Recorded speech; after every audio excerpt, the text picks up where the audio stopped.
இப்போ ஜோசியர் சொன்னதால நீ மாமா கூட சேர்ந்து தூங்க முடியாம போயிடுச்சு. அதை நினைச்சு ரொம்பவே கவலைப்படுற போல இருக்கே.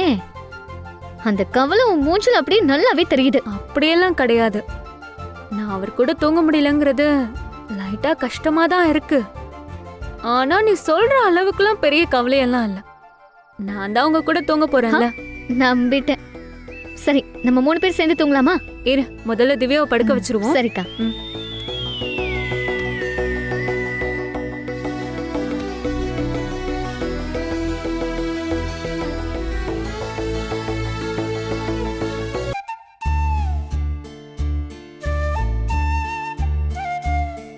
அக்கா, இப்ப திவ்யா மட்டும் நல்லா இருந்து உனக்கு கல்யாணம் ஆன விஷயம் அவளுக்கு தெரிஞ்சிருந்தா எப்படி இருக்கும்?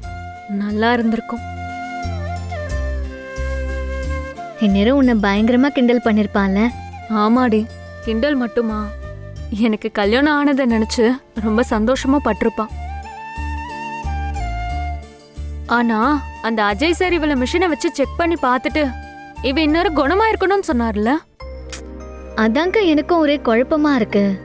அவரு ரொம்ப ஸ்ட்ராங்கா சொல்றாரு திவ்யாவுக்கு எல்லா நரம்பும் ரொம்ப கரெக்டா வேலை செய்யுது, இவ கண்டிப்பா குணமா இருக்கணும்னு. ஆனா இவகிட்ட இருந்து எந்த வித்தியாசமும் தெரியலங்கிறது தான் எனக்கே ரொம்ப குழப்பமா இருக்குக்கா. கடவுளே, உன் கருணையால எனக்கு நான் நினைச்சு பார்க்க முடியாத ஒரு வாழ்க்கை கிடைச்சிருக்கு. எனக்கு நீ இவ்ளோ பெரிய நல்லது பண்ணிருக்க. என் தங்கச்சி திவ்யாவையும் எப்படியாவது நீ பழைய மாதிரி குணப்படுத்துற சாமி. ஆமா கடவுளே, என் தங்கச்சி திவ்யா தான் இந்த வீட்லயே ரொம்ப படிப்பாளி. எங்க யாருக்கும் சரியா படிப்பு வரல.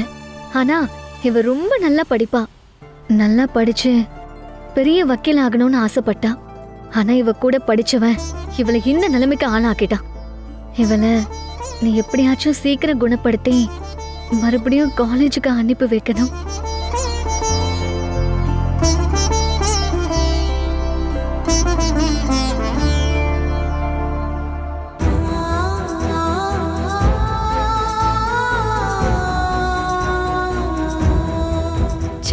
நம்ம அக்காங்க 2 பேரும் நம்ம குணமானது தெரியாம இப்படி வேண்டிக்கிறாங்களே.